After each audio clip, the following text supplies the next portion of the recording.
नमस्कार. आज ठाण्यातल्या मातोश्री गंगूबाई संभाजीराव शिंदे हॉस्पिटलमध्ये मी आलोय. मला सांगायला खूप आनंद होतोय.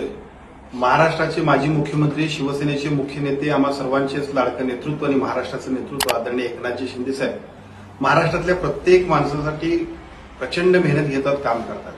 आरोग्यातलं काम असेल, राजकारणातलं काम असेल, आपदग्रस्तांना मदत करायची असेल, प्रत्येक क्षेत्रामध्ये अडचण असेल तिथं सन्माननीय एकनाथजी शिंदे साहेबांचं नाव महाराष्ट्रातल्या प्रत्येक माणसाच्या ओठावरती येते. पण आजचा दिवस फार वेगळा आहे. आज मी इथं आलोय, महाराष्ट्रातलं एकमेव असणारं नो कॅश काउंटर अशा पद्धतीचं हॉस्पिटल इथं साहेबांनी, सन्माननीय एकनाथजी शिंदे साहेबांनी आपल्या आईच्या नावे ठाणे म्युनिसिपल कॉर्पोरेशनच्या मदतीने इथं सुरू केले. इथं दोन गोष्टींसाठी मी निश्चितपणानं महाराष्ट्रातल्या सगळ्या जनतेला आव्हान करेन. इथं पैसे द्यायची गरज नाही.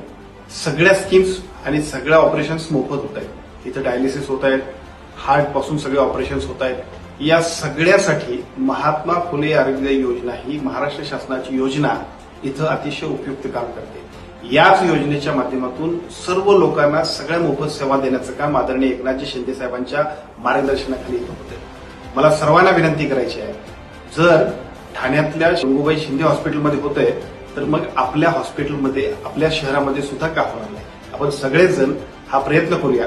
आदरणीय एकनाथजी शिंदे साहेबांनी जी भूमिका आणि भावना व्यक्त केली तशाच पद्धतीनं महात्मा फुले आरोग्य योजनेच्या माध्यमातून, आयुष्यमान भारत योजनेच्या माध्यमातून प्रत्येक ठिकाणी विना म्हणजे मोफत आणि सगळ्या अतिशय चांगल्या पद्धतीच्या दर्जेदार आणि अतिशय चांगल्या सुविधा देऊन एक चांगल्या पद्धतीचं काम जे ठाणे हॉस्पिटलमध्ये चालतंय तशाच पद्धतीने आपण सगळ्यांनी करण्याचा संकल्प सुद्धा करूया.